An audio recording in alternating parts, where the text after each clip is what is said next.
What's up, everyone, and welcome back to the Cat and Mark Show.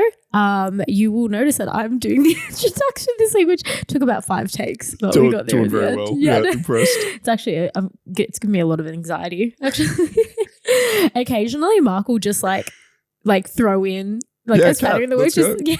You're starting this week. You're like, what the fuck? Especially when we have a guest. I love doing when we have a guest. I feel like I need at least a few days to mentally prepare. I don't know what it is about just the intro. Because obviously I can I still come onto the show and talk about shit. It's just the intro. It's just the starting. I think it's just because I don't have time to mentally prepare for it. Yeah, you need at least 3 days to do an intro. 3 business days. Yeah. So I honestly, there's nothing that makes me happier than having a guest here ready to start the show. And I'm like, all right, Kat, let's go. You're doing the intro. She's looks at me like, I will kill you. There's no way. So anyway, you did a good job. I did. Yep. Welcome back, everybody. Yep. Mark, how's your week been? Hey, okay. Been fucking great. Yo, this year has started off amazing. It's going really well. Loving it. We did. We actually spent New Year's Eve together. We did. Well, yeah, we spent the New Year's Eve together until I only said hello to you and then I didn't see you again the whole night. Bitch. Yeah. Until you messaged me a couple days later being like, where'd you go? Yeah, are you alive? Honestly, it hit midnight. The fireworks are going off. I'm giving everyone hugs. And I'm like, where the fuck is Kat? I was looking to say happy news to you. And then I think one of our friends was like, you've gone home. And I was like, damn. Yeah, okay. I did. I said goodbye to 2 people that were just so happened to be next to me at the time I decided to leave. Bitches. Yeah, they were just privy to the conversation. I was like, all right, so I've had enough of all of you. Yeah, see you. Right. I don't know why I just was not vibing it. And you know what's funny is I can actually see the fireworks from my apartment. But I've watched them from my apartment twice already. So I just put my earplugs in and just slept through the fireworks. Damn. I like how you probably peaked too early with the social phase of Kat. You're going out, you're partying, hits New Year's, you're in bed by midnight. I went out pretty much all of December. I pretty much had something on every day of December. Yeah. And by New Year's, you're I'm done. I don't give a fuck about these fireworks. I feel New Year's is so overrated. Do you think it is? 100%. Yep, agreed. It's overrated, right? Because when I was there, even the fireworks, I was like, I could have stayed awake and watched the fireworks from my window. And probably had a better view from your apartment. Oh, yeah, 100. Oh, I would have had a better view than you guys had for sure. Yeah. But I was like, I have no desire to just be up. And so literally it was 15 minutes before the firework. I was like, yep, earplugs in, straight to bed. It's probably controversial, but I just see it as every other night. I'm just this is just... I feel like actually every other night had actually better nights. I feel like that was a very average night out. Correct. It's a very average night out. It's too busy. I feel like we had more fun at a stab the other night when we went. Yeah, we actually did. It was, yeah. That was our New Year's, yeah. Yeah, it was just us two. We had much better time. All right, so the next day, I had a music festival, went to Field Day. That was insane. Oh, that's right. I did say I might go. And then, but whenever I say, to be honest, even when I say I'm going to go, even that actually doesn't. That's a strong maybe. Yeah. That's a very strong maybe. Kat's probably not going to be. But to be fair, if you did go, although I went to the dubstep stage at one point. I did. Oh, did you? Oh, yeah. I checked it out and I said, okay, I can't dance to this. I don't know what this offbeat is. I did drag you to the dubstep stage. So I went, Mark and I went to Field Day the year before as well. And I actually did go to that one. Yeah. And I did drag you to the dubstep stage and then you all left me and that's why I had to make friends. Yeah. Listen. Then you all messaged me again being like, did you leave? And at that time I actually didn't leave. I just made friends with people that like dubstep. Yeah. Bad music. Anyway, so listen, it was a music festival. I got fucked up. Okay. I was off my head. It was great. But then we got back to the after party and did some nangs, did some balloons. Okay. And I was like, okay, this is great. I had a girl with me. I was like, this is incredible. Then we got to leave to head back to my place, right? This girl was like, yo, because we had the nang canister. She's like, should we just bring this with us? And I was like, yeah, sure. So we sneak out of this after party. Was it the only canister? I'm not sure. Okay. Fuck everybody else. Exactly. This is ours. So we take 2 balloons. We sneak out with this massive canister of night. And then, so we get downstairs, get in the Uber, carry this thing still, get back to the place.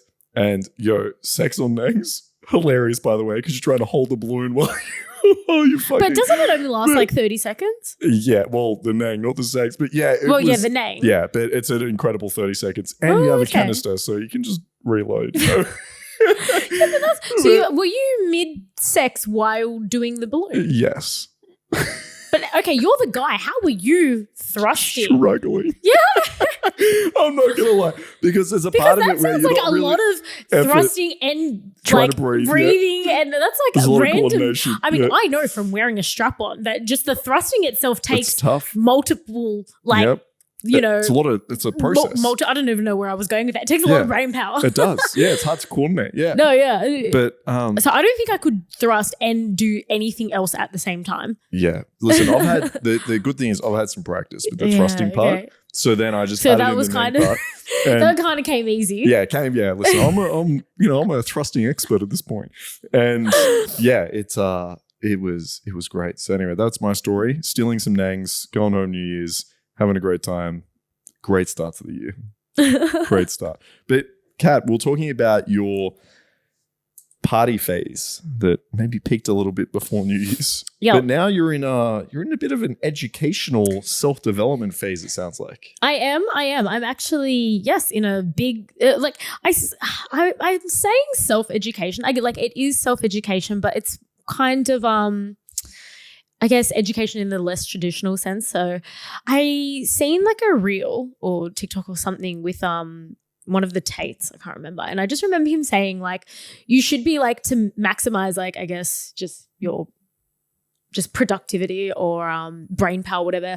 You should any idle time you have where you're even if it's just not idle, even if you're like on the treadmill or just driving, you should be listening to things that make yourself smarter. Mm-hmm. And not that I particularly like the Tates, but it just came off my feed and I was like, you know what, that's actually like I'm sure that is probably what successful people are doing. I'm sure they're not just sitting around watching Sex in the City like I was doing most of December, right? They were like, even when I was on the treadmill or driving, I would listen to just shit or if not even just shit, things that's just entertaining, right? But entertaining stuff doesn't necessarily like improve your life, right? Yeah. So I was like, all right, I'm going to try this out and I'm going to like, and you know, when I'm just going for a walk or when I'm driving or even if I'm just like around the house doing housework or just on my laptop, I'm just going to play something in the background that's just generally educational, like not about any one specific topic, but just any person that's smart that's talking about something that is that I don't know, something that I'm learning something from. And I feel so enlightened. We're like, 7 days or something into the year? I feel like I am at like 500% productivity right now. I feel like I've learned so much. And now I feel like I've like, it's like I have like retrospective FOMO. I feel like I'm like, I could have been so much smarter so much earlier. And I feel like so many mistakes that I've made just in just life, dating, whatever. I'm like, oh God, I could have avoided that if I had just like started watching YouTube videos or like listening to podcasts like 5 years earlier, 10 years earlier, like how much smarter I could be because I honestly feel so much smarter already. So the first thing that I want to talk to you about, so we kind of briefly spoke about this on air, which I stumbled upon this YouTube channel called Psych Hacks. Yep. And I started watching these YouTube videos on, he just generally talks about dating and relationships and seduction and all of these kinds of things. And I watched this one video that, was kind of about like, you know, what tactics women should use, I guess. I don't know if I want to call them tactics. It sounds a bit scientific, but I guess tactics that women should use to get a high value guy. So when I say high value, I don't just mean any random guy. So this isn't just someone working at McDonald's or something like that. This is how he explained in the show because he said that these tactics only specifically apparently work for the kind of guys that I guess we want to date, you know, the rich guys that are successful and whatever. And one of those things that he was saying, which we briefly spoke about this on a really, really old episode and we had differing takes on this, but now I think I've been converted into your way of thinking. I feel like I've been converted now. So he was saying that for a woman, he was saying that for a woman to attract a high value man, one of the things she needs to do is to be the sluttiest, filthiest, nastiest version of herself to this guy. And I was just sitting there watching this thing going, that is obviously the total opposite of what women traditionally think, even me. So like, you know, I was always like, yeah, no, don't have sex on the first date. He's like, no, have sex as soon as possible, make it filthy, throw sex at him as often as you can. And I was like, Jesus Christ. I was like, but the way he was talking about it actually made so much sense because he's like, you know, rich guys can get sex from anywhere. Like they don't need to wait for it. They don't really need to put in effort. So if they're gonna want it if it's good and it's often, then they're gonna want it. And that's all right. So I want to hear your take on this because I guess that's probably goes into what your view is similar, because you were saying, you said the same thing on the past episode. You said, you know, if the sex is good, why would I have to go elsewhere? Exactly. Why would I not want to have it again? Yeah, 100%. Yeah. So I'm going to say this. I 100% partially agree with this. Okay. So I'm going to give like my caveats here. 100% partially agree. Exactly. Okay. So I'll give you my caveats here. So yes, I think if you're the type of girl thinking, I'm going to wait a month or I'm going to wait 4 dates and I'm not going to give him sex because then he's going to really want to like see me over and over again. And he's going to chase that. I don't believe that to be the case. Like as a guy, yeah, if I have sex with you on night 1 and it's amazing, then guys aren't just like having sex and then never want it again. Like if guys are having incredible sex, they're going to be like, damn, this is some of the best sex I've ever had. I want to fuck this girl again. Like, holy shit. Yeah, I want to see her again. So that's like one really important principle to keep in mind. Now, another important principle to keep in mind is you shouldn't be having sex with a guy super early unless you can handle it. And what I mean by that is if you're the type of girl that is like really into this guy and you think, oh, I'm just going to have sex with him like right away and make it really dirty and make it really good because then you'll really want to see me again. There's a chance that he won't. There's a chance he just doesn't like you or he's like, find someone else that he likes. So there's a chance that, yeah, maybe you have that sex and he doesn't want to see you again. So you need to be ready for that. You need to be ready to see sex as I'm going to enjoy this too. I'm not just doing it because I desperately want to see him again. I'm doing it because I really enjoy sex and I'm just not going to stop it because I think it's going to like magically make him want to see me again. So I think you got to be careful you're not getting hurt. Like you shouldn't be going out there thinking, oh, this is the guy for me. I'm going to fuck him. Oh, he doesn't want to. Like there you're like setting yourself up for failure a little bit too. And also the third thing to keep in mind is that guys are going to have different views on what it means to be like a girl they want to be with. So if they see you as someone that's like really easy, you'll have sex with anyone, you're just like trying to fuck him and that's all you care about, then he might see you as that type of girl and might just see you as like a casual option. So I think if you are going to have sex on the first night, you also need to come off as the type of girl that you want to be perceived as. So if you are looking for like a relationship, let's say, then I would come off with some of those qualities. I make it sound like you obviously have high standards. Like there's a reason you're going for this guy specifically. You're not just saying, I'm just going to fuck anyone. I'll give sex to anyone. There's like, he needs to earn that. You're not just like, all right, let's go fuck. It's like, oh, usually I don't do this. Or like, oh, I'm not quite sure. Make him like chase a little bit for it. So yeah, I think you need a balance to this. The balance is I'm not withholding sex because I think it's going to get him. And I'm not just like desperately giving him sex. It's like there's a middle ground to this where sex is amazing. It builds like a lot of chemistry between you. Guys love amazing sex. So yeah, if you can give that to a guy, don't hold back. Like share that experience. Yeah. So it's interesting that you said, you mentioned something about like, oh yeah, I don't usually do this. Yeah, exactly. So one of the things that this guy actually said was he said that guys perceive how much a girl likes them based on what they will do with that guy that they won't do with other guys. Mm-hmm. So I guess like, you know, for instance, I don't know, maybe if you don't usually, you know, do anal. Yeah. If you don't usually do anal, you don't usually, I don't know, let someone stick a finger up your ass. Yeah, exactly. Yeah. Or I don't know, whatever it is that you're into.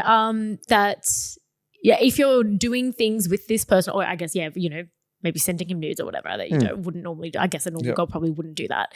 That would make him think like, oh, okay, she's doing this with me and like she doesn't do this with other people. Mm-hmm. Like she said she's never done anal before and now she's letting me do anal. She must like really like me. So is that a thing that guys do? So like for instance, I was even like when I was listening to this, I was like, God, there's not much that I could let a guy do to me that I don't do with other guys. But I was like, I mean, I could like, even though I wouldn't really be into it, but I was like, I mean, I could maybe just to make him think that I like him, like, okay, wait, no, that sounds bad. Like, but like if I wanted to show him how much I liked him, I could be like, yeah, you can piss on me. Yeah, you can throw me off the balcony. I don't know. What have I done before? You can piss on me, I guess. I think. Even though I'm not into it, but it's like, hey, I'd let you pee on me. Yeah. That shows how I don't usually let guys pee on me. Yeah, go for it. Golden showers, anyone? I think, and also something else he said, which I disagree with this one, is he said, if you go to a guy and you say, oh, look, anal, for example, maybe the guy's like, look, I really want to try anal with you. And you say, look, I've tried anal before with other partners and I just really don't like it. But see, I don't think it counts if the guy asks, does it? Wouldn't it only count if like the girl was like offering? Yeah, but no, this is what he's saying in reverse. So he's saying like, say there is a time where a guy wants to do anal and the girl says, oh, I've tried this before with someone else and I didn't like it. What he's saying is guys are going to be really upset at that or like not enjoy that as much because it's like, oh, you've done anal with other guys, but you don't want to do it with me. So it's like not only what you're talking about is like being special, but also like not being special. So let's talk about both of them, right? So the idea of being special, I think is like really cool and like really important. And guys are going to find this really attractive. I don't think it's just with sex. I think it's with everything, right? Like if I said to you, like it could be something trivial, like, hey, I really love Thai food. Thai food's like my most amazing thing ever. It's like really important to me. And you're like, look, I typically don't really like Thai. But if you like it that much, I'll do it with you. Like, let's go eat Thai food. Now that's something trivial. It might be like, I don't know, like rock climbing or like whatever's important to you. I think it's kind of special when your partner is willing to like compromise and do things for you that you like, and maybe you typically don't do it with other people. Or it could be like vulnerability. Like, look, usually I don't tell anyone about this part of my life, but I'm going to share that with you. And I think it's the same with sex. If you can be open sexually, like, hey, look, usually I don't trust a guy enough to do anal, for example, but I trust you. Let's go through this. Like, this is what I'm worried about. Let's take it slow. Like, blah, blah. I keep using anal as example because like I think it's a good example because most girls probably wouldn't do that unless exactly. they really were into somebody. Exactly. But it could be like getting tied up. It could be like whatever it might be.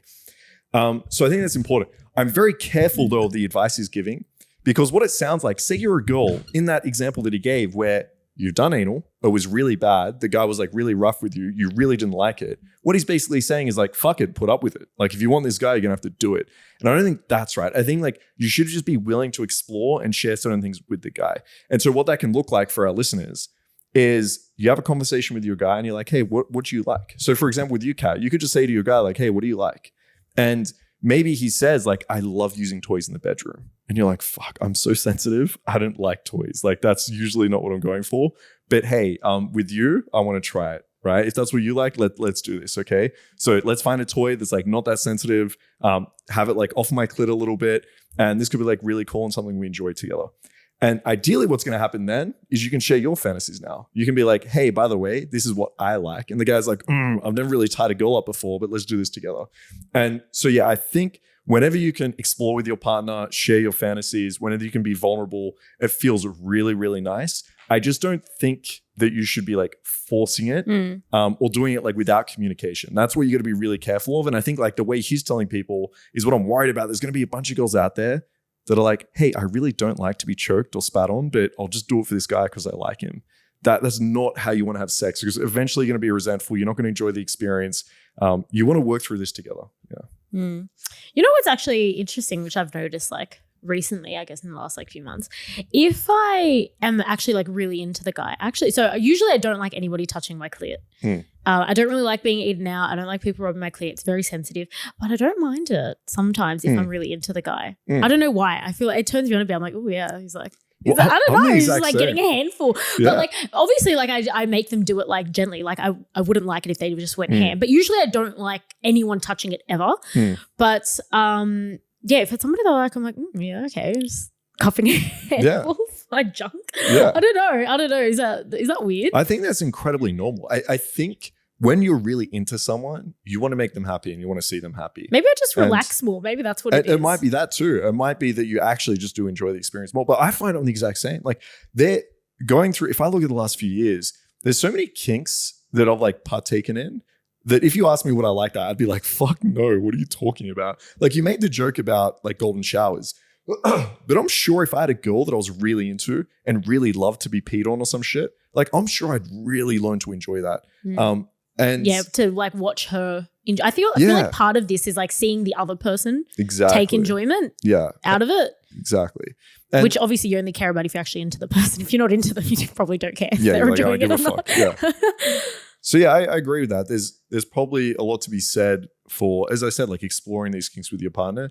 And there probably is an element as well where this guy's like, damn, this girl like doesn't like her clit being touched with everyone else, but she really enjoys it with me. There's something that's special that comes with that. I just want to circle back to this the no thing. So actually, I've watched like this podcast is just going to be me reciting things that I've heard on other podcasts. Let's do it. Yeah, so I actually did. So I have watched like a few things like about dating and stuff. So I did actually, and I have actually found this to be true, even just from like a work perspective. Which okay, I'll get into the details of that in a minute. But watched another thing about things that attract a guy, things that like turn guys on or whatever, make them interested, and apparently saying no, or like being assertive and being confident enough to say no for anything. It doesn't even need to be necessarily anything sexual. It could be like whatever, like you're saying no to whatever it is. Yep. And apparently that's a big turn on as well, because it's like, oh, okay, this girl doesn't take shit from no one. She knows how to say no. She obviously would know how to say no to other guys. And it's like, I guess the confidence element of like, I know what I want. I know what I don't like. I know what I don't want. And I've actually found this to be true with my clients, because I don't drink or party with clients ever, even drinking. So I'll go on dinner dates or whatever and I won't drink. And I have a lot of girls be like, oh God, how can you do that? 100% of the time, my clients find it so sexy that I'm like, no. Yeah. And they're like, oh, because like every other girl will just do it, even if they want to or not, just because, oh, but he's paying. Oh, like, okay, yeah, I'll do that. And I'm like, no. And I'm like, yeah, I can still have fun without it. And they're like, oh. And sometimes I'll be like, oh, you sure? And I'm like, no, I don't. Yeah. I don't need to. I have no desire to drink. I don't drink when I'm working. And they're like, oh my God. And I've 100% of the time, they still want to see me, and they're more intrigued by me. Like I can kind of like, I'm pretty good at reading people by now. I can tell they're like, oh wow, like that's hot. Yeah. So I think it can be very powerful as well, saying no. I mean, and I'm sure that would carry through into the bedroom as well. Like I feel like it's probably the way you say it. If you're like, oh no, I don't know, and I'm unsure, whatever, like that's probably not going to sound too sexy. But if you're just like no, and you're confident and you're assertive, and it's like, yeah, I'm old enough to know what I like, old enough to know what I don't like. I feel like that's really sexy as well. 100%. And especially if there's a reason behind it, because right now there's a lot of this talking point about guys just love incredibly submissive women, which I think there's a lot to be said for that. There is something to be said about the polarity of having a guy that can lead, a girl that can follow. There is like, but guys take this to like the nth degree, and they think they just want a woman to say yes to everything, which is not what I want, and not what I guarantee what a lot of guys want, right? Because as you said, there's something that separates you from other women when you do have that confidence, when you do have those boundaries, where basically what you're showing is you have the ability to say no. Because if you're a girl that's incredibly insecure and doesn't believe in your own confidence and can't get any guy, then yeah, you're going to be trying to say yes to everything. You're going to try people please, and you're going to be like, please, I hope I don't lose this relationship, or like this guy, or the person I'm seeing. But when you have the confidence to be like, no, I'm not putting up with that, right? I have boundaries. I respect myself, and this is like a behavior, or this is something that I don't want to do, and this is the reason why. I think a lot of guys are like, damn, respect. I feel like also, I mean, well, this is kind of just, I think what else they might like about it is like, okay, if my girl can say no to things, then if some other guy was to like go and try and approach her, that she'd have no issues with saying no. Or if somebody was trying to convince her to do anything, doesn't even need to be anything sexual. If someone was trying to convince her to do whatever it is, not marry me or something like that down the line, that she'd be able to be like, no, fuck off. Yeah. Like I do what I want. A strong, independent woman. I know what I like.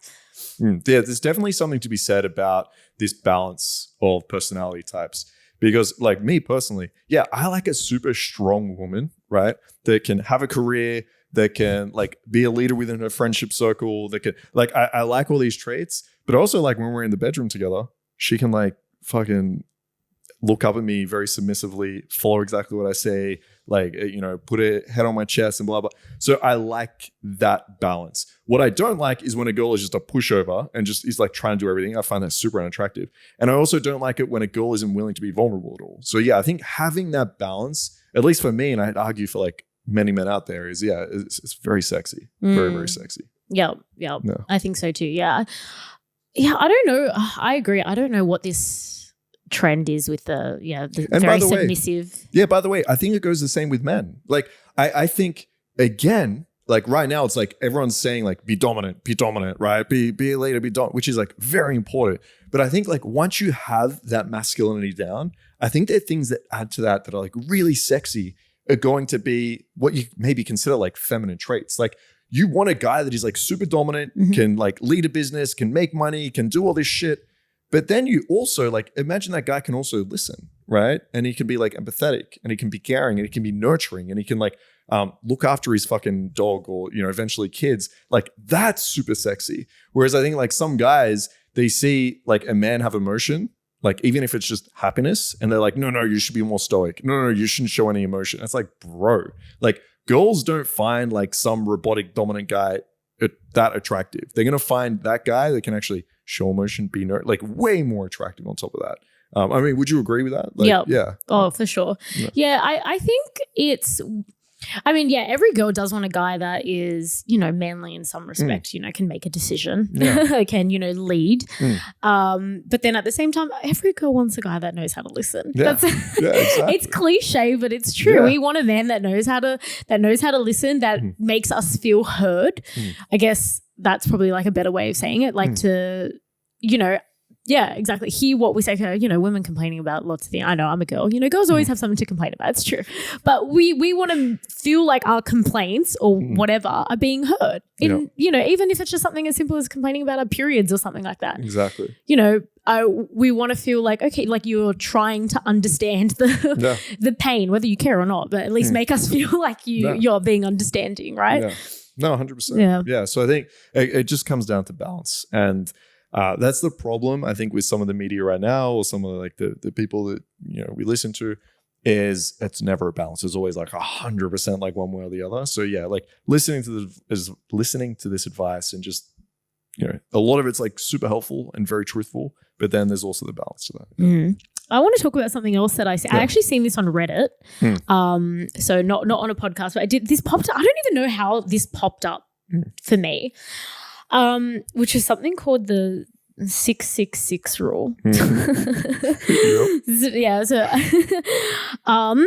should I read the post? Because she sent this to me earlier. Do you want me to read it out? The whole post? Yeah. Yeah. I mean, take okay. Take a second. Yeah. All right. So, female dating strategy. This is a post by one of the girls on there. All right. Admittedly, I never thought about settling for a man who doesn't make at least 6 figures, but I used to think that I have to settle for a man who is less than 6 feet, even though I love tall men. I used to think that I have to settle for a man with a small dick because, as they say, it's not about size, but how they use it, right? Well, I don't have to. I'm attracted enough to have access to a pool of bachelors who have all 3. I don't have to settle for a man I'm not genuinely attracted to just because he's a good guy. I don't have to give him a chance just because he treats me well. Why? Because I have a man who I'm generally physically attracted to who treats me well. Ugly men aren't the only ones capable of being kind to a woman. Hot guys are just as capable of being a high-value man in terms of how they treat you. I'm so tired of seeing girls and women settling for below-average guys because society makes them think it's the best thing that they can get. No, it's only society's way of making sure that these below-average men get women to avoid them from causing chaos in society, as in the case of incels. Okay, last sentence. For the men asking, what do I have to offer? That's the thing. You assume that women here don't have value by default because you can't see what we're like. A lot of us aren't being unreasonable at all for having these standards. In real life, I'm attractive. She's apparently petite, slim, big boobs, cute face, smart, dressed well, socially capable. But for the right man, his dream girl, who he really enjoys spending time with and who he can't see his life without. Any ladies out here who have similar standards and refuse to settle? All right, so what are your thoughts on this? So it's funny. Yeah, so 6 figures, 6 inches, 6 feet. And I saw one post that spoke about 6-pack, but I feel like that's as well. So yeah, but I mean, I don't care too much about the 6-pack. The other 3 I do care about a little bit, but 6-pack not so much. But some girls really do care about the 6-pack. So like, yeah, I guess. Well, look, okay, so I do have a few statistics here about that. So yeah, the statistics do show apparently that 90% of women want the top 10% of men. Yeah. Right. So okay, I think I just want to touch on the point of her. So yeah, okay, I understand. Yes, you don't want to settle, right? But if 90% of women are going for the 10% of men, that means that really only 10% of those can get those, right? Yeah. Correct. So that means the vast proportion of women are not going to be getting those 10% of men. Correct. So people are going to be settling, right? Which I feel like that is just the unfair disparity in this society, is that pretty much the top 10% of guys can have 100% of the women. Yeah. But it's not, the converse is not true, really. Yeah, I'd agree. And I feel like it's actually harder for the top 10% of women because they pretty much only want to date anything that's above that. If you're in the top 1% of women, God, you got slim pickings. Exactly. And most of those are probably already married. Yeah. They're like the Elon Musks of the world and stuff that are all obviously taken. A little taken. Yeah. God, yeah. Okay, so look, I mean, I have also very high standards. Look, okay, Well, I think the key about word. that, Kat. I think okay, like there's so much to unpack here with this. So, Can I spring this on you? Okay. yeah. There's a test here called the female delusion calculator. Have you heard of this? No. Okay. So this is what we're gonna do. Is this like how easy you have access to these people or something? Yeah. So let's ask you a few questions and then we'll give you the score at the end. Okay. Oh my God. I sprung this one. All right. So age. All right. So what age range are you looking for in a man? 35 plus. 35 to like 80? Or what do you mean by plus? To like 45? Yeah, let's say 35 to 45 would be, I guess, my ideal. Is this just ideal? Yeah. Like what you're looking for, yeah. Okay, yeah. Let's say 35 to 45. I feel like any guy under 35 is, this is a whole other kettle of fish that we can dissect another day. But I have theories about guys that are under 35 years old. Fair. By the way, I'm one of those. Yeah, so careful of your theory, right? But it proves to be true. It proves to be true, yeah. All right, very attractive. All right, so race, any, white, black, or Asian? Are they the only ones? Yeah. Oh God, I don't want to answer that. I don't want people to say I'm a racist. Well, I put white for me. Yeah, so okay. I am white, so I don't know if that's racist. Like, I'm not. That's not racist. I'm very open to dating it's anybody. Also not ageist. Or, The only reason why I'm saying white. That's just because if I was to look at my dating history, it's pretty much been all white guys. Yeah, that's fine. Minimum height. So, look, 6 feet. Okay, 6 foot. Yeah. I'd like to say 6'1", but let's just say 6 feet. Let's say 6. Right.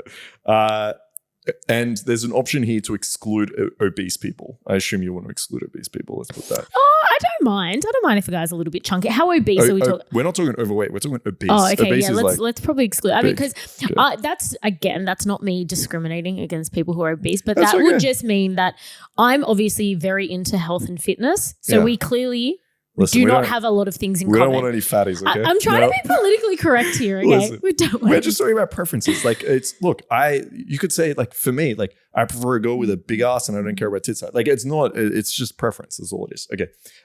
Minimum income. How much do they have to earn minimum? In a year? Yeah, per year. Oh, like a million probably. A million? Doesn't even go up to that. So 500K. Okay. Right. Oh God, if that's the minimum, all right. Let's go with that. Find out. All right. Let's do that this. sounds low for my partner. All right. What do you think is the percentage of men that fit this criteria? 10%? Okay. I don't know. 0.009%. Oh my God. Of girls. Wait, percent of girls or guys? Guys, sorry. Guys. Okay. 0.009% of guys fit that category. It says you're 5 out of 5 delusional. Yeah, but I feel like that the race thing, and even the height thing, like I wouldn't date a guy shorter than me, but I would date a guy that's like 5'10" or 11, because I'm very short, so that would still be pretty tall. But yeah, I mean, my point here, like, there are always exceptions to the rules, right? Exactly, and this is my point here. Like, it's incredibly rare to find like I don't think that calculation is right. It's 100% correct. Yeah. Really? Yep. Surely. Yeah, not. it's based on census data. So I mean, oh my God. Which, I mean, it makes sense to me. I mean, you okay. You just said you want a guy that makes $500,000 a year. Do you know how many people make $500,000 a year? Not many. Okay, so see, this is sorry, just fixing my camera a little bit. Okay, so this is why I just want to touch on. I don't know. I think she might have said this word in her post, which is access. Okay. So women always say, "Oh, I want to date these high value men." You can only date high value men if you have access to high value men. Mm-hmm. Fortunately for me, I do. I get what you're saying. All right, so I've dated lots of millionaires and lots of famous people because I have access to millionaires and famous people. Yeah. And that's why I guess famous people and supermodels and stuff date other famous people and hot people, is because they have the access to these people. I mean, celebrities don't just date celebrities because they have to date a celebrity. They date celebrities because they're the people that they're hanging out with, I guess. So I think I think that is only plausible if you have access to people. Yeah, I agree. In those buckets, which, as I said, like, luckily for me, Yeah. I've got I've got access to to a range of very eligible, wealthy, tall bachelors.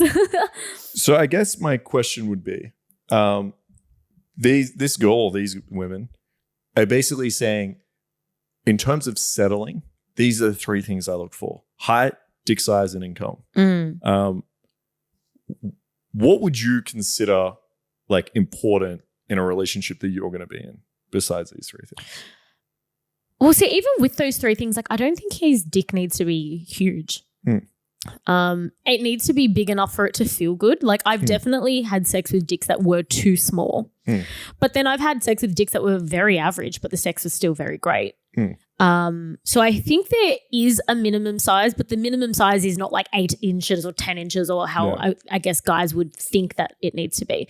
Like I feel like what's the average? Like 5 inches or something like 4.5 or something. Yeah, we can look that up. It's pretty small. That. It's like 4.5 or 5. Small. It's average. It's normal. But yeah, it'd be like 5, small as in comparison to like what guys would generally think is like small or what women would perceive as small. Like I've spoken to girls who say that like dicks that are extremely large are like small to them, and I'm like what? I was like, no, that's not true.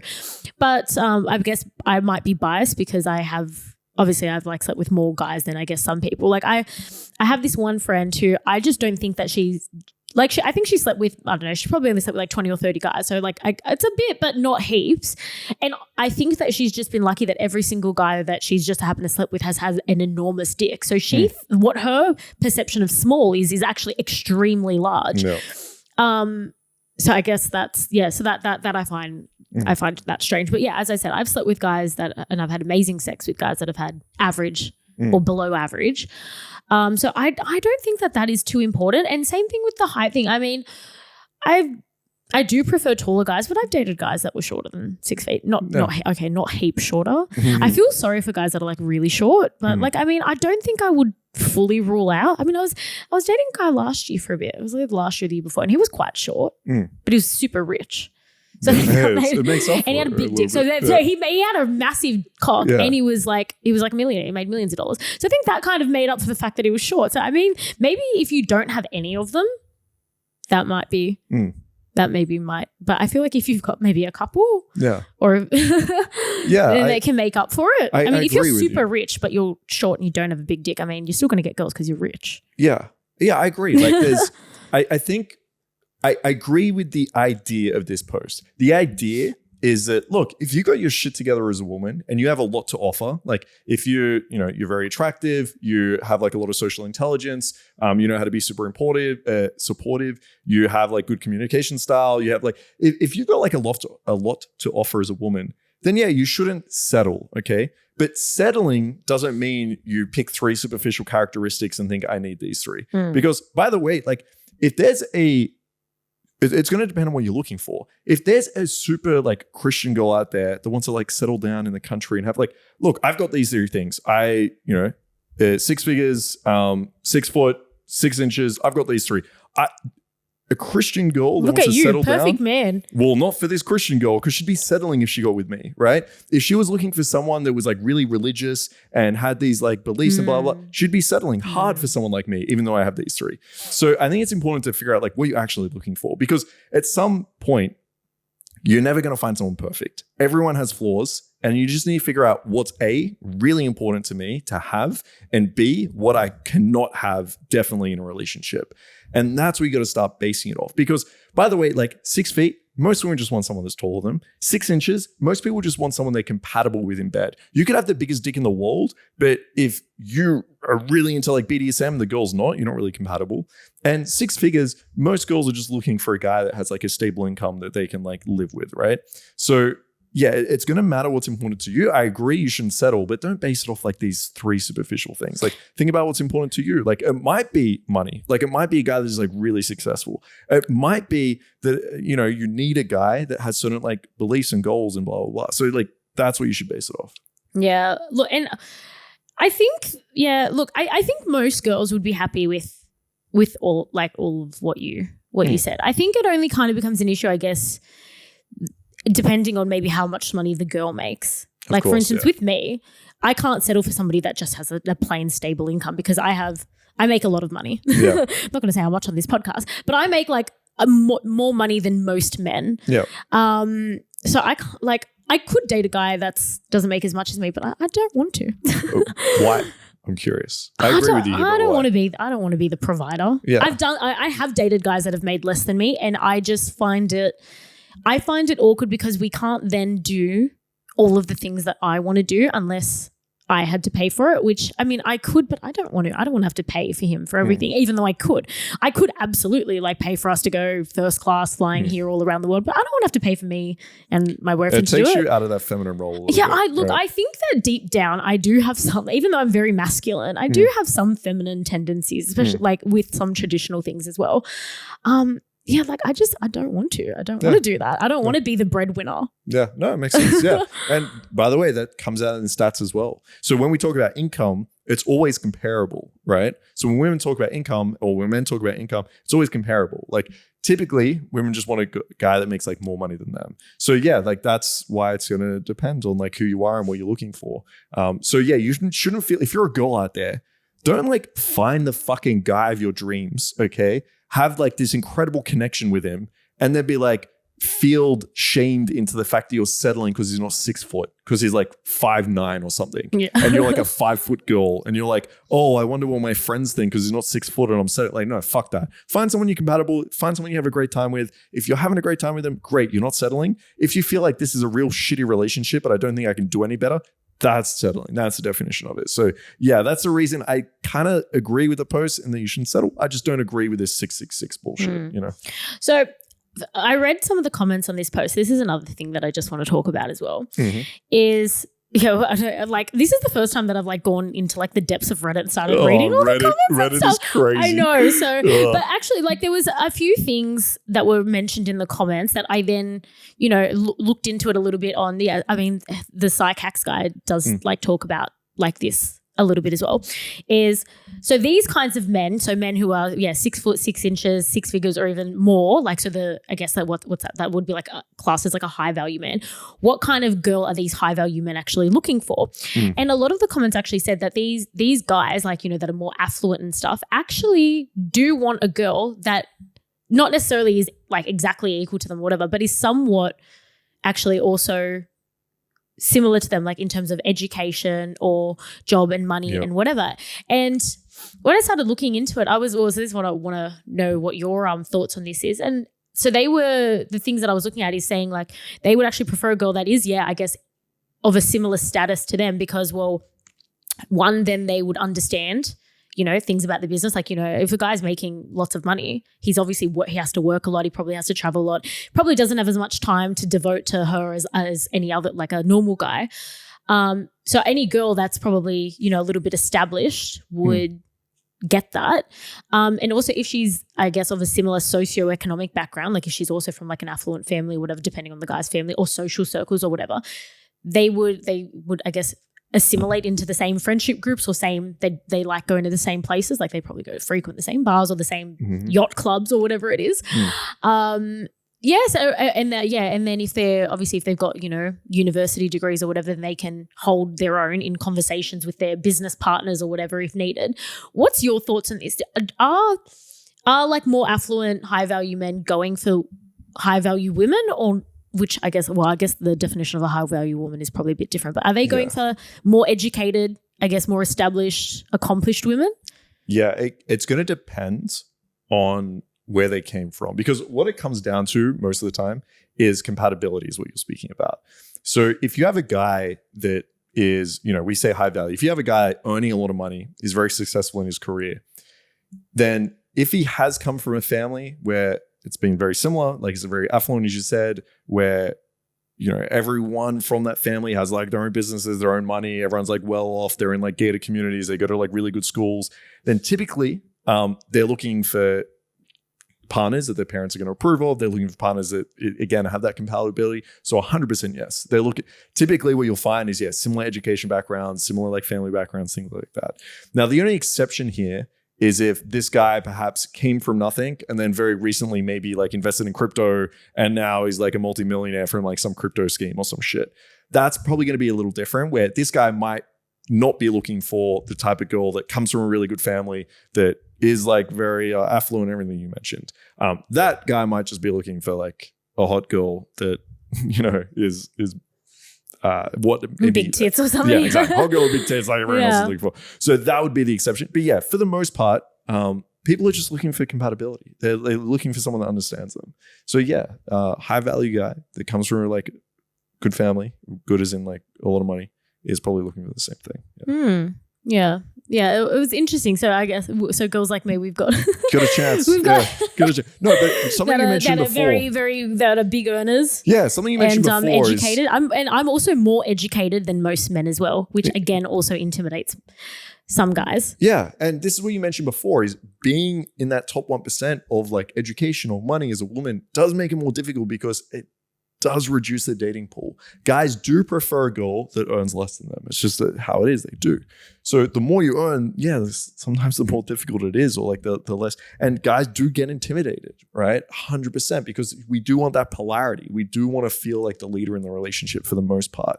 So, but yeah, I mean, all that means is that you find a guy that earns more than you, and you find a guy that and as you said, you have access to that. And as you said, there's probably something you're looking for anyway. Well, yeah. So I mean, I've dated, like, as I was saying before, I have dated a fair few guys that do make a lot of money. And I definitely think that my education and my accomplishments and things is what attracted them to me. I don't know. The guys I've dated, I have dated guys that don't make as much as me, but yeah, it's a lot harder as a girl to date a guy that doesn't make as much as you. I don't know. There's just, I don't want to say that. Oh no, I was gonna say it now. You have to say it. I don't know what but this is just okay. I don't want to say that this is every guy that doesn't make a lot of money, but what I found with the guys that I've dated that don't make as much money, they just tend to be more immature, which I guess makes sense, because maybe if they were mature is, I guess, it's just one word, but I guess maturity is probably there's probably a few facets of this. Maybe the personality characteristics that come with somebody who is more mature are maybe those that also ignite more success. Yeah, I get what you're saying. Achievement. Yeah. But I found that, and so I obviously I'm quite mature, and I am very successful, and I do have like a lot of those masculine, like, motivation, high drive tendencies, right? And someone that doesn't make as much money as me, I find that they don't have that. They're a little bit more immature and more laxed with their approach to life, which I guess is, I mean, that's probably true, because if you're not that successful and you're just kind of skating by, you probably are very laxed, and you probably do have a laxed attitude towards life. If you didn't, you'd probably be one of those guys that is accomplishing more. Does that make sense what I'm saying? Can I ask you a question? Okay. What if you came across a guy, right, who ran like a like a massive company, let's say, maybe it was a charity, okay? But he runs a nonprofit, all right? So he runs a huge international nonprofit with hundreds of employees, okay? He's traveling around the world, he's doing his shit, but he takes a salary of like 100K, okay? So he is leading this massive company, he's very busy, he does all this shit, but it's a nonprofit and he only takes a salary of 100K. How would you feel towards this guy? Look, it's hard. I just think that we wouldn't be. I would like to say yes, but I feel like we would differ fundamentally on a lot of like values. Which this is the reason why. I guess one of the reasons why me and this one guy didn't work out, that I was dating for a bit, and he had so much potential that I was trying to, I guess, foster, and it like angered me that he could have made much more money than he did, and he just didn't, and he just didn't care about it. And I just, because like I have a lot of drive. I care about money. I want to make a lot of it. Like I don't want to, I make a lot of money, and then I just want to make more money, and then more, and then more, and then more. So I feel like I just wouldn't be on the same wavelength with someone that just was happy with just making enough. Okay. I just feel like we just wouldn't be compatible with that. Because I even know from my experience of dating somebody who could have made a lot more money and didn't. And it just angered me. I don't know if angered is the right word. But it was frustrating to me just because I was like, why would you just pass up the opportunity to make more money? Like, to me, it was lazy. It was like, so obviously a non-for-profit guy wouldn't be lazy. I mean, this would probably depend on so many things. Like, would this guy have access to opportunities for me to make even more money? Maybe. Okay. Like, would he have access to, like, I don't know, rich and famous people that could help me make more money for myself in some way? Then maybe that then would be beneficial to me still. But I feel like, so this is again why I feel like I need to date somebody that also makes a lot of money, because we would both mutually understand that work is important. We both like to earn money. And that's like is that not like a similarity, I guess? Yeah. Okay. Because there's two parts. Am I just talking out of my ass here? No. There's two parts here that I'm interested in, right?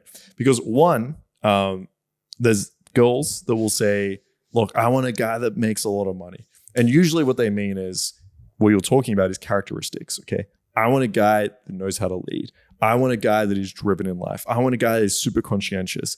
And men that typically like run business and make a lot of money, they have all these traits. So that's one part. The other part is like the access. Like it's nice to have a guy that can like spoil you with stuff. It feels good, and you know, it's an easier life. You don't have to worry about the stress, blah, blah.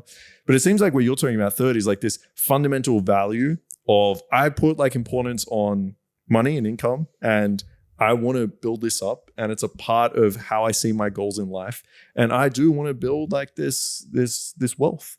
And it seems like if you have a guy that's like, look, I don't really care about money. I don't care about possessions. I just kind of like want to live in a small little house and be very minimalistic. You're like, yo, I don't want that. I want to be able to like splurge and enjoy my shit and travel around and buy nice things. And if you're not on that same wave, I think that's fine, but just not like someone I want to spend time with. Yeah. And I like people who are very, you know, entrepreneurial. They like to, people who run their own business love nothing more than to talk about their business, right? And I see this with my clients all the time. My clients that have businesses, my clients that are very well off, that are very rich and, you know, successful in business. They love talking about their business, and they love talking to someone who gets it.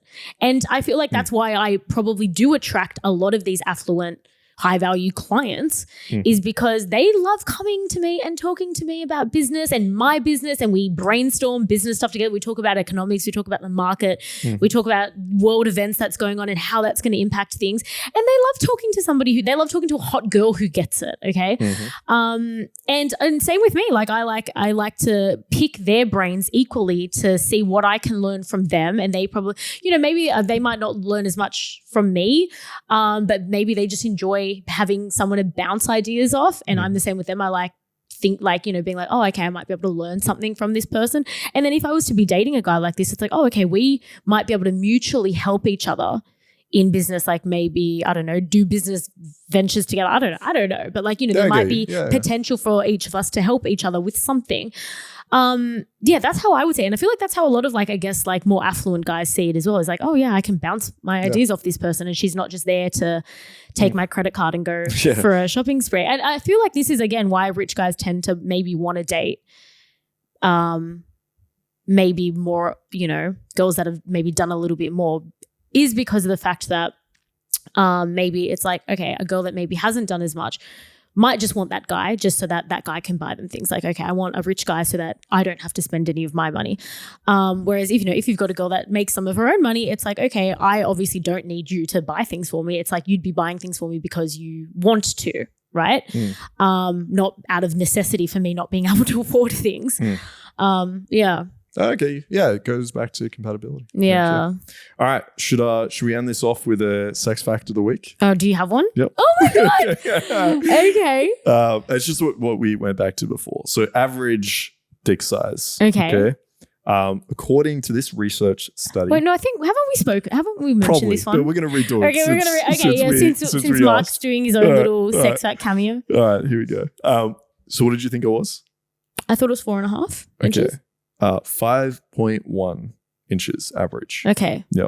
But I didn't read into like where this was from. You got to keep in mind, it depends how this is being measured. If it's measured, because I've looked at different studies before, if it gets measured by guys, so if the study's like, hey, measure your dick, let us know how big it is. Oh, they inflate it. Yep. Yeah.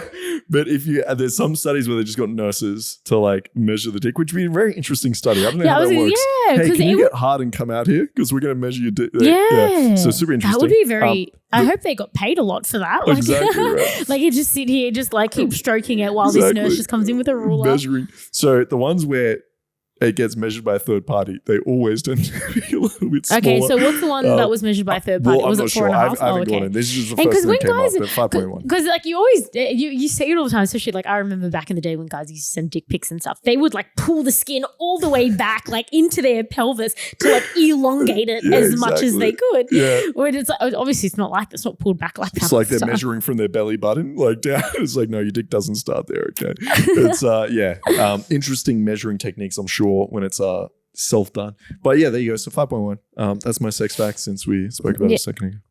Yeah, to all the girls listening, I feel like you don't need a dick that's massive. And to be honest, I feel like a dick that is too big especially for me being really small, it hurts. Yeah. I mean, that's again, like you just want a partner that you have amazing sex with. I actually feel like I actually do feel like I have better sex with somebody with like, average size as opposed to somebody with a big size, because the big size it hurts my cervix, my things. I'm only so like exactly. There's only so much space, so it and it does hurt. So then some positions start to hurt, especially if you're like having like a big fuck fest, like if you're going for like hours. It starts to really get painful. There you go. Yeah. All right. So what was the conclusion out of all of that we spoke about? So women should settle? Yeah. So women should settle for whatever the fuck you can get, all right? No, I'm kidding. Well, kind of though. No, like if I'm being brutally honest, no. You don't want to get to like 40 and then be like, okay, I've just turned down all of these people because I thought there was somebody better, and then realize that there's nobody better. Yeah, true. I think it needs to be like strategic settling. I think true. I think this is what you should do, right? If this is my advice to all the women out there coming from a man, all right? This is what I'd do. I'd sort your own shit out. So I'd make sure you're healthy. I'd present yourself as best as you can. I'd work on your communication skills, your relationship skills. I'd become like the best version of yourself, as like silly as it sounds, best version of yourself as possible. Then I'd go there and start dating. Figure out what you actually like, because what might be like perfect for you, another girl might think like, I don't like this guy whatsoever. So it's going to depend on what you need to figure out what you want, right? Now, once you figure out what you want, I'd go on a bunch of dates. So you get some experience, see what it looks like. And then from that point on, you say, all right, the next guy that I meet that is in the top range of what I've experienced, that has the things that I want, that's who I'm going to be with. And so that's not settling, is you can call it strategic settling. I like that. But now you're with someone that you really like, okay? And you can have like an amazing relationship with. And if, 2 months in, that person has some red flags and so shows themselves in a way that you don't like, then get rid of it and find someone else. But to sit here and say, I'm just going to look for someone that's 6 feet, 6 pack, blah, blah, you could meet that person and they could be an incredible fucking asshole that, I don't know, kicks puppies or something. And like never date a guy that kicks a puppy. But that it's not the thing to look for. So yeah, strategic settling. I like the idea of that. But he's a 10, but he hates puppies. Exactly. He's a tuna. Be willing to have sex, right? See sex as something fun that you can nasty. Share. Exactly. Explore sex with him. Have a really good time. Enjoy it. But come from a place that you're not like just doing it because you think it's going to like keep him around. Do it from a place that you enjoy having sex with someone you care about, right? And yeah, that would be my. So I want I want this year, hopefully I find somebody that I like enough. I'm very, we had Candace on a few weeks ago. This is because we were talking about golden showers before. And she made golden shower sound like such a bonding thing. So I was like, the next time I really like someone, I'm going to get them to pee on me. I think. Fuck yes. I feel like I won't like it, but I feel like that might be me showing them that I love them by letting them or wanting them to have, like wanting to have their piss on me. This is a new cat. I feel like 2 years ago, this conversation, you would have been like, fuck no. Well, even just 2 weeks ago when we spoke to Candace on the podcast, I was like, I would never let anybody pee on me unless it was for money. But now I was like, but now after listening to that podcast, they're like, oh, if you do things with a guy and you don't do them with other people, then that's like a real bonding thing. And then Candace was like, yeah, peeing is so bonding. And I was like, okay, so maybe if I really like a guy, I have to let him pee on me. That's the secret. Because there's nothing else that I can possibly offer him that I haven't already done. All right, there you go. Except for that. I think that's the only thing that I haven't done. Okay. Can't wait to hear this story on the podcast. Yeah, well, I hope that I find someone that I like enough this year. But perfect. Yeah. Fingers crossed. We'll see So what let happens. them piss on me, but yeah. All right, perfect. Well, good chat. And thank you everyone for joining us. Don't forget. All right. Smash that like and subscribe Destroy button. it, okay? It really like and helps. subscribe Yeah, button. exactly. If you're enjoying the guests that we have on, if we can keep getting good guests and get even better guests. Yep.